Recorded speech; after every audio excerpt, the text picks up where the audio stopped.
untuk membolehkan bahawa seorang Perdana Menteri itu dijatuhkan atau sebuah kerajaan dijatuhkan daripada peruntukan tersebut. So, akhirnya untuk mengelakkan perkara itu berlaku, maka Akta Anti Lompat Parti pun diwujudkan.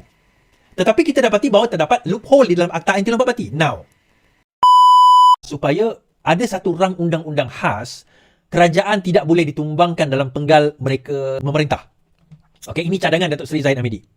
Pada waktu yang sama, Menteri YB Azalina bercakap tentang FPTA, iaitu akta di mana penggal parlimen itu dikekalkan. Kalau kita faham, kedua-dua benda ini sebenarnya berbeza. Dan bagaimana ramai orang keliru tentang akta penggal tetap. Dia orang kata anggap akta parlimen penggal tetap ini, dia kata seolah-olah kerajaan ini tak boleh ditumbangkan. Kalau ada akta itu, kerajaan dan Perdana Menteri tak boleh ditumbangkan. Itu bercanggah dengan perlembagaan. Saya kata akta yang parlimen penggal tetap itu tidak ada kena-mengena dengan orang kata nak menggugurkan Perdana Menteri. Assalamualaikum warahmatullahi wabarakatuh. Alhamdulillah, geng, kita bersama lagi. Okey, beberapa hari lepas, kerajaan dan juga ahli-ahli parlimen daripada Barisan Nasional dan juga di dalam kabinet ada membincangkan dan juga mengeluarkan kenyataan. Pertama daripada Menteri Undang-Undang Azalina Osman, macam dia kata kerajaan akan teliti akta parlimen berpenggal tetap. Kok macam mana pun untuk siapa yang naik macam menjadi kerajaan tetap sampai 5 tahun juga. Jadi pelbagailah kenyataan-kenyataan daripada pembangkang keluarkan kenyataan itu, kenyataan ini, kerajaan takut tumbang, Anwar Ibrahim terdesak sangat sehingga kena buat akta tu, kena buat akta ni. Kan? Sedangkan benda ni belum dibincangkan pun. Ini hanya adalah macam cadangan daripada Menteri Kabinet dan mereka buat satu-satu, contoh macam mereka buat macam perbincangan, Menteri mengeluarkan kenyataan untuk nak buat akta tu, insyaAllah kita akan buat akta sekian untuk kerajaan ni tetap stabil, tetap kukuh dan kerajaan tu takkan tumbang kan selagi tak cukup 5 tahun. Pelbagailah perbincangan dan daripada puak-puak pembangkang ni bukan Anwar terdesak ni, Menteri Kabinet terdesak, Anwar takut tumbang sebab tu Anwar nak buat ni, nak buat tu, nak buat ni kan untuk dia kekal menjadi Perdana Menteri kan. Inilah pemikiran yang depa bila macam salah satunya bila daripada Menteri Kabinet Anwar Ibrahim mencadangkan akta ni, jadi puak-puak pembangkang ni yang depa sedang berusaha untuk terbuat atap untuk nak tumbangkan kerajaan. Tapi apabila peluang tu dah ditutup rapat, siap akan buat akta pula supaya kerajaan tak boleh tumbang dalam masa tempoh satu penggal tu, lagilah mereka meroyan, lagilah mereka sakit hati, lagilah harapan untuk tumbangkan kerajaan tu gagal. Mereka dah gundah gulana. Jadi of course lah daripada side pembangkang ni cakap, oh tengok kerajaan takut tumbang, kerajaan takut jatuh, kerajaan itu, kerajaan sekian, macam-macam, dan beberapa orang dah keluarkan kenyataan. Sehingga kan mereka kata, okay, kalau akta ni dah buat, kita perlu buat, kita sebagai rakyat kita perlu buat surat banyak-banyak, buat PDF, kita nak kena hantar kepada yang di Pertuan Agong. Kita perlu buat surat ni kan, mendesak supaya Agong tak luluskan, Raja-Raja Melayu tak luluskan akta hak yang mereka nak buat ni. Padahal pada aku, yang akta yang sedang diusahakan ini untuk kestabilan. Wahai walaun untik macai-macai parti bersatu, macai parti PAS. Ini untuk kestabilan. Cara hampa ni, Allah tak akan izinkan hampa menang. Allah tak akan benarkan hampa menang. Sebab cara hampa boleh jadi kerajaan dengan jalan khianat. Orang tak mau, pengkhianat ni tak mau. Tak perlu ada di dalam kerajaan. Sebab pengkhianat ni, dia akan huru-harakan negara dan negara akan rugi, ekonomi akan jatuh, mata wang akan jatuh dan segalanya akan jatuh. Kita nak bangkit balik, bukan senang. Susah gila kita dah nak bangkit balik setelah kita jatuh. Sebab apa? Kestabilan politik tu tak ada. Jadi dengan akta inilah, akta yang dicadangkan oleh menteri inilah untuk nak wujudkan kestabilan supaya kita dapat kukuhkan ekonomi, kita dapat bagi stabil ekonomi kita. Kita dapat dengan kukuhnya kestabilan ni apa semua, rakyat akan peluang-peluang untuk rakyat terbela kan, ekonomi makin kukuh, pelaburan masuk. Itu yang sepatutnya kita kena fikir. Tapi puak-puak ni kan, bila mereka tengok peluang untuk mereka buat atap tu dah makin hari makin gagal, pelbagailah kan depa keluarkan kenyataan itu, kata Anwar terdesak lah apa bla bla bla, macam-macam lah puak-puak ni. Serabut aku tengok depa duk keluarkan kenyataan video-video apa-apa ni. Sebab apa? Sebab peluang untuk terbuat atap tu dah tak ada. Jadi tak apa, jom sama-sama kita dengar hujahan dan juga apa cadangan daripada Iswardi Moni soal ni akta hak yang bakal dibuat ni. Kemungkinan akan dibuat sebab sekarang ni baru cadangan kan. Jadi yang cadangan tu pula keluar daripada Menteri Undang-Undang. Demi apa? Demi kestabilan negara. Jom sama-sama kita dengar apa yang diperkatakan oleh Iswardi Moni. Baru-baru ini kita bawa cerita pula tentang langkah Dubai. Sehingga ada yang mengatakan bahawa langkah Dubai ni akan menyebabkan kerajaan tumbang. Maka daripada itu kita kena buat satu orang undang-undang mendesak supaya apa orang kata kekalkan kerajaan yang ada sekarang ini. Saya baca. Azalina, kerajaan akan teliti akta parlimen berpenggal tetap. Cadangan akta agar akta parlimen berpenggal tetap diperkenalkan semakin mendapat perhatian. Terbaru, Menteri Jabatan Perdana Menteri Azalina Osman berkata pihaknya menyambut baik cadangan itu. Dalam kenyataan itu, dia berkata bahagian hal undang-undang akan meneruskan kajian terperinci termasuk kajian impak dan mendapatkan pandangan orang awam. Dia berkata dapatan kajian itu kemudian akan diguna pakai bagi pertimbangan dasar oleh Kabinet. Selain itu, sesi libat urus akan dijalankan dalam masa terdekat. Katanya mengulas cadangan yang dikemukakan oleh Timbalan Zahid Hamidi. Zahid Hamidi mengatakan bahawa RUU kekal kerajaan penting untuk kestabilan politik. Cadangan mewujudkan rayang undang-undang bagi mengekalkan sebuah kerajaan mentadbir sehingga angin penggal penting bagi menjamin kestabilan politik. Ahmad Mazalan berkata apa yang cadangkan itu adalah cadangan yang baik dan tentu akan dipalusi oleh pihak berkenaan undang-undang oleh pihak undang-undang. Perkara ini penting untuk memberi kestabilan kepada kerajaan pada masa akan datang. Now, detail tentang apa yang Zahid cakap tu.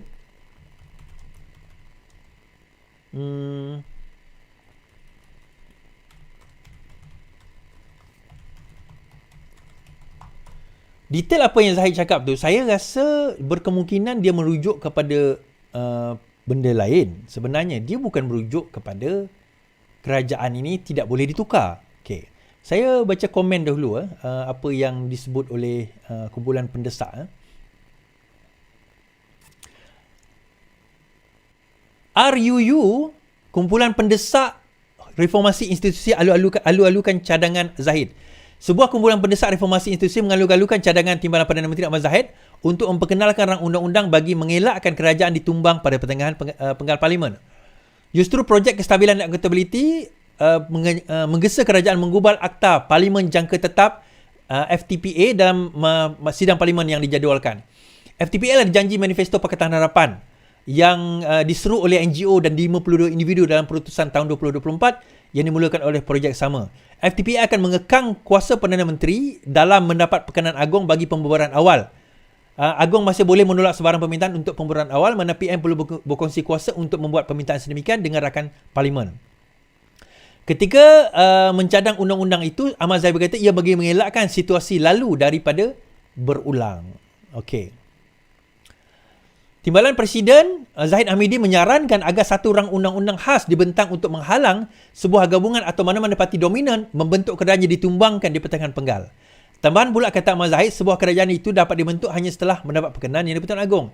Jika sesebuah kerajaan diwujudkan atas kemenangan sesebuah parti itu atau gabungan parti politik dominan dengan mendapat perkenan Agong, maka harus ia kekal hingga ke akhir penggal. Jika tidak, kita akan mengalami perkara yang terdahulu, iaitu peralihan dikeluar pilihan raya, dan ini tidak baik untuk negara dan rakyat, katanya. Kenyataan itu dibuat ketika polemik mengenai keberadaan kerajaan perpaduan terus menjadi perbincangan, khususnya setelah muncul dakwaan PN menggerakkan usaha menjatuhkannya. Baik. Timbul beberapa isu, tuan-tuan.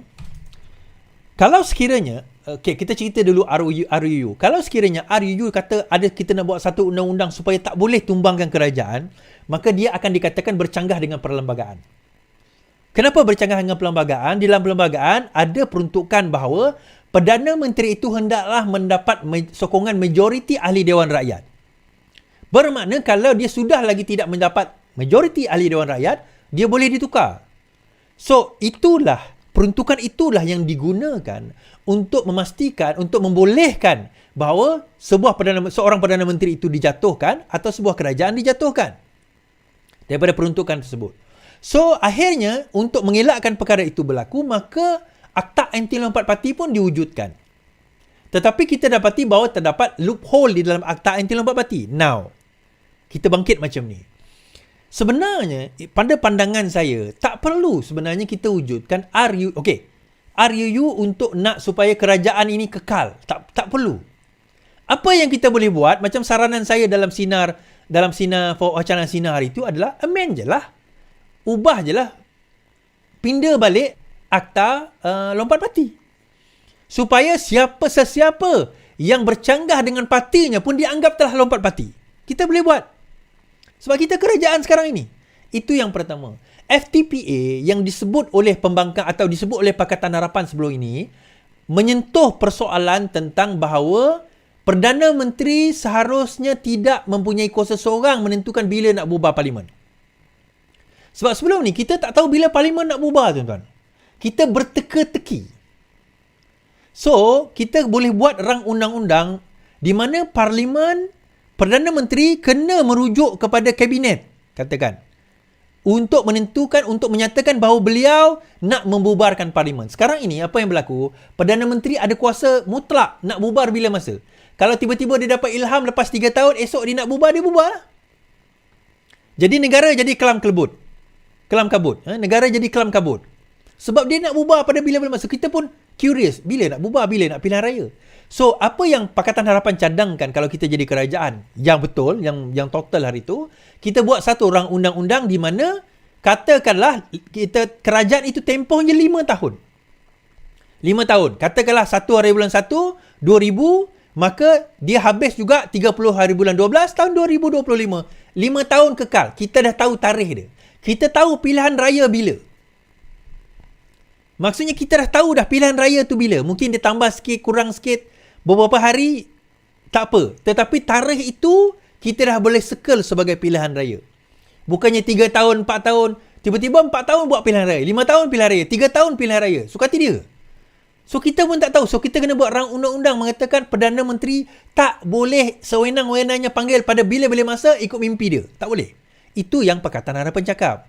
Berbeza dengan apa yang Zahid propose tadi. Yang Zahid propose tadi adalah supaya kerajaan yang dominan, parti yang dominan itu kekal. Dia dua benda yang berbeza sebenarnya. Saya tak faham macam mana kumpulan pendesak tu kata dia sama. Tak. Dia dua benda berbeza. Bagi saya tak setuju dengan cadangan Zahid. Tapi saya setuju dengan cadangan supaya kita ada rang undang-undang untuk lihat bahawa 5 tahun lah kerajaan itu.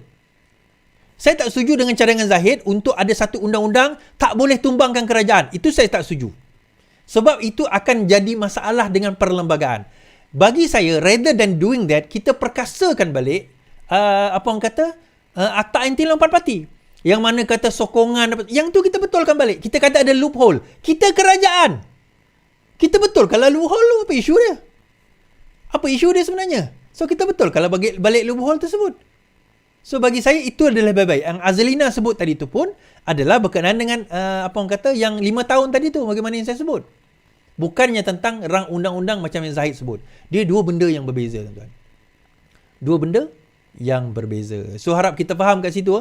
Saya harap supaya Datuk Seri Anwar Ibrahim, kerajaan sekarang ini, amend balik Akta Anti Lompat Parti dan pastikan siapa yang menyatakan sokongan kepada parti mereka, selain daripada parti mereka, dianggap telah lompat parti. So, 5 orang tu macam mana is? Kalau betul, then kita buatlah retrospektif. Bukan retrospektif. Maksudnya, sebelum daripada akta ini dipindah, tak boleh lah. Dia selepas. Sebelum tak apa. Boleh buat macam tu. Kan Azalina, nanti pas pada Azalina. Kalau siapa-siapa geng Azalina dengar, boleh pas apa yang saya cadangkan ni. Cadangan FTPA bukan serupa pentadbiran Dr. M pada tahun 90-an, kata Senator. T. Lian Ke mendakwa pelbagai undang-undang dilenturkan pada zaman Mahathir untuk mengukuhkan pentadbirannya. Okey. Pelenturan undang-undang secara Machiavelli menerusi cadangan Akta Penggal tetap membahayakan sistem perundangan dan demokrasi, serupa apa yang berlaku pada 80-an dan 90-an ketika Mahathir menjadi Perdana Menteri, kata Senator T. Lian Ke. Trend Machiavelli melenturkan undang-undang dan amalan ialah cerminan zaman 80-an 90-an apabila pelbagai institusi dan undang-undang dilenturkan untuk menjamin kuasa Mahathir, katanya. Menyifatkan cadangan itu sebagai reaksi tergesa-gesa yang akan mencerobohkan perlembagaan persekutuan, bekas timbalan Perdana Menteri itu menasihatkan agar jalan mudah tidak diambil dengan mengubal undang-undang yang buruk. politik harus berfungsi dalam rangka perundangan dan perlembagaan, kata T. Cadangan mengubah dasar atau undang-undang bagi kerajaan jangka tetap untuk mengelak ke mulut politik akan mencerobohkan peruntukan perlembagaan dan bidang kuasa berperlembagaan semasa. Dia berkata ahli politik dan pemegang jawatan tidak boleh dilindungi atau kebal terhadap undi tidak percaya apabila mereka gagal melaksanakan tugas. Undi sedemikian adalah sebahagian daripada proses demokrasi Malaysia, katanya. Undi tidak percaya membenarkan ahli parlimen yang dipilih sama ada mengesahkan sokongan atau menghentikan sebarang kemerosotan dalam kerajaan atau pemegang jawatan. Baik, saya nak komen sikit, tuan. Bagi saya, T ni mungkin confused kot di antara FTPA yang dicadangkan dengan apa yang dimasukkan oleh Zahid Hamidi, Datuk Seri Zahid Hamidi. Macam saya dah terangkan benda ni, tapi saya ulaskan lagi. Okey, yang dicadangkan oleh Datuk Seri Zahid Hamidi adalah supaya ada satu rang undang-undang khas. Kerajaan tidak boleh ditumbangkan dalam penggal mereka memerintah. Okey, ini cadangan Datuk Seri Zahid Hamidi. Pada waktu yang sama, Menteri YB Azalina bercakap tentang FPTA, iaitu akta di mana penggal parlimen itu dikekalkan. Kalau kita faham, kedua-dua benda ni sebenarnya berbeza. Kedua-dua perkara ini sebenarnya berbeza. Dia bukan perkara yang sama sebenarnya. Kan? Kedua-dua perkara ini adalah dua benda yang berbeza. Kenapa berbeza, saya kata? Begini. FTPA, sebagaimana cadangan di dalam manifesto Pakatan Harapan sebelum ini, ialah di mana ada satu ketetapan tempoh kepada parlimen. Iaitu kalau 5 tahun, maka hendaklah dia kekal 5 tahun. Erti kata, sebelum ini yang tahu tarikh pilihan raya itu bila hanyalah Perdana Menteri. So, Perdana Menteri kalau dia kata tahun ni, tahun depan, tahun satu lagi, 3 tahun, 5 tahun, 4 tahun, dia yang tentukan. Tiba-tiba dia dapat ilham malam ni, esok dia kata, kita nak bubar parlimen. Bubarlah parlimen. Okey? Jadi itu yang jadi isu, itu yang jadi pertikaian. Negara tak bersedia.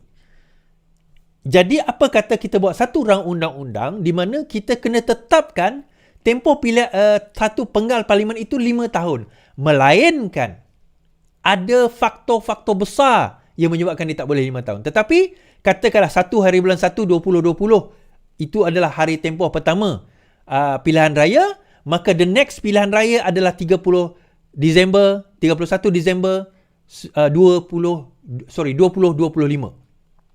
So, kita tetap 5 tahun tu. Dan kita dah boleh jangka pilihan raya pada tahun, contohnya 2027 ni sepatutnya pilihan raya, kita dah boleh jangka 2027 ni pilihan raya. Cuma tarikh exactly tu kita tak tahu. Tapi dia 2027. Dia tak akan berlaku 2026, dia tak akan berlaku 2025. Kenapa? Sebab sudah ada akta. Sekarang ini, boleh tak pilihan raya berlaku pada 22, 23, 24? Boleh tak berlaku pada 2025? Boleh. Boleh tak berlaku pada 2026? Boleh. Boleh tak berlaku pada 2027? Boleh. Terpulang kepada Perdana Menteri, lepas 3 tahun dia nak announce bila-bila terpulang kepada beliau.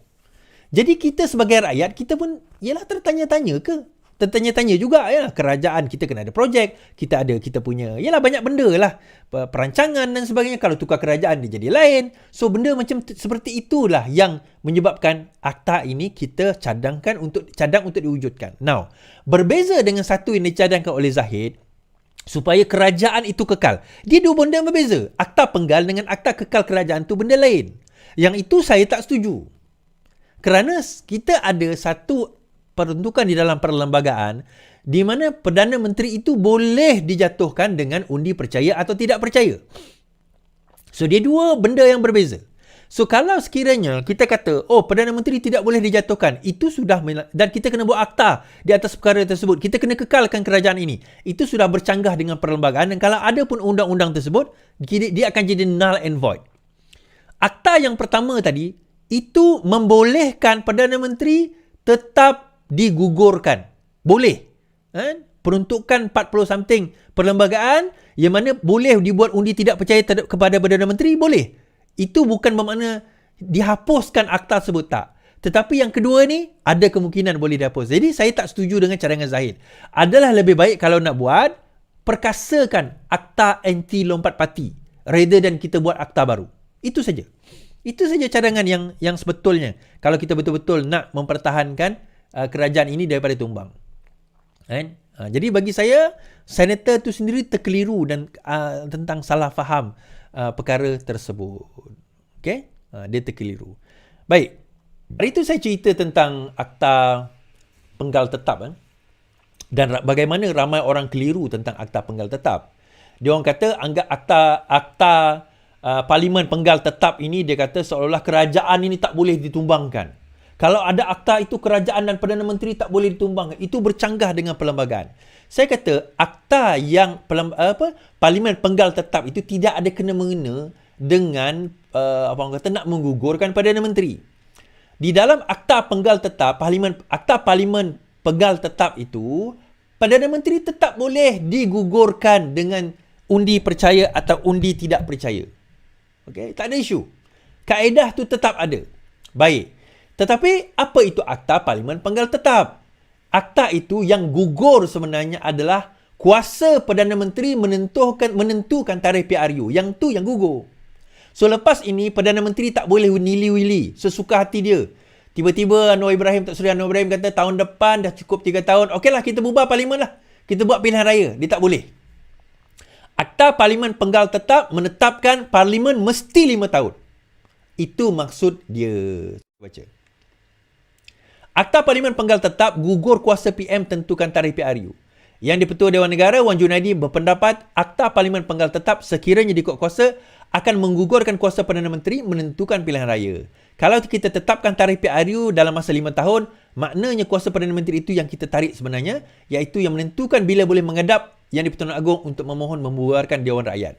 Walaupun dalam perlembagaan mengatakan di-Pertuan Agong punya kuasa, iaitu kuasa yang kedua untuk menangguhkan apabila diminta Perdana Menteri, tetapi berapa lama yang di-Pertua Agong boleh menangguhkan itu tidak disebut. Wan Junaidi berkata banyak negara telah melaksanakan sistem itu yang mengekalkan kerajaan dalam tempoh penggal tertentu, justru ia tidak boleh dianggap sebagai tidak demokratik. Kalau kita lihat, parlimen penggal tetap sebagai tidak demokratik, banyak negara di dunia disebabkan tidak demokratik sebab penggal kerajaan adalah tetap.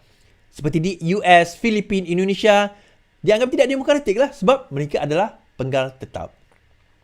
Seperti mana yang saya sebutkan, 2-3 kali saya sebutkan, apa yang Zahid sebut tentang RUU untuk mengekalkan kuasa kerajaan, itu cerita lain. Akta parlimen penggal tetap ini satu perbincangan yang lain. Yang ini, di mana selepas ini kita akan pasti bahawa pilihan raya memang 5 tahun. Sekarang ini kita tak pasti, tuan-tuan. Kadang-kadang 3 tahun, kadang-kadang 4 tahun, kadang-kadang 5 tahun. So kita pun macam confused dah. Bila masa pilihan raya ni? Itu bukan baru pilihan raya. Dah pilihan raya lagi. Sabah is the best example lah. Tak sampai 5 tahun, 3 tahun dah bubar. Terus buat pilihan raya yang lepas.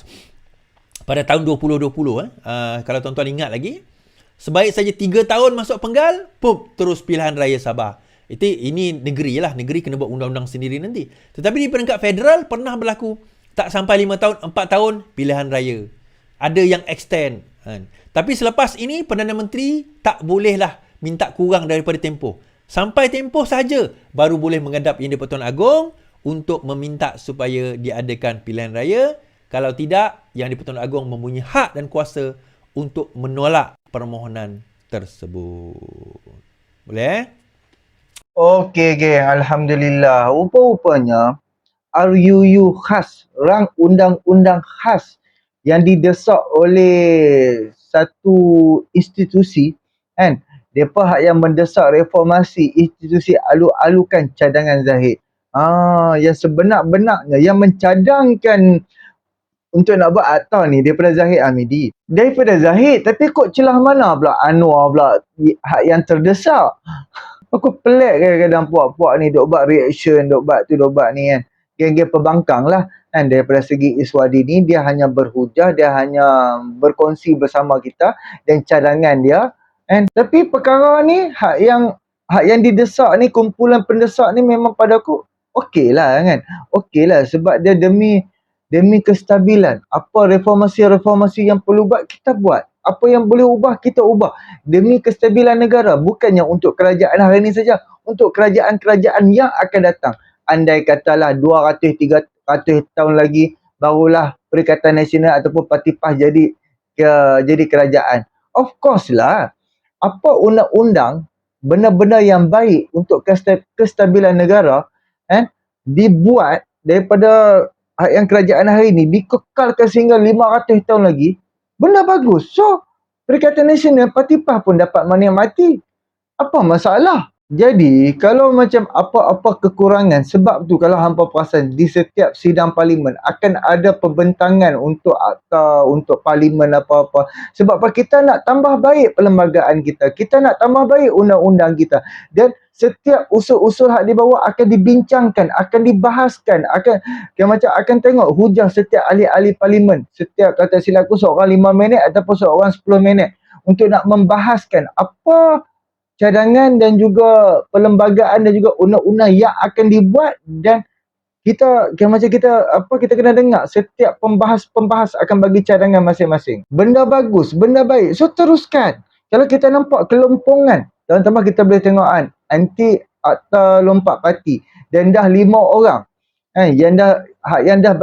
yang dah bagi sokongan kepada Perdana Menteri kita. Sekarang ni dia agak memberi masalah kepada side kerajaan ataupun side pembangkang. Dia akan memberi contoh macam daripada side kerajaan bagi sokongan kepada pembangkang. Daripada pembangkang boleh bagi sokongan kepada kerajaan. Jadi dia tak macam jadi perkara yang tak adil. So kita perlu buat satu tambah baik lagi undang-undang dan juga perlembagaan kita supaya tak boleh berlaku benda-benda yang macam ni.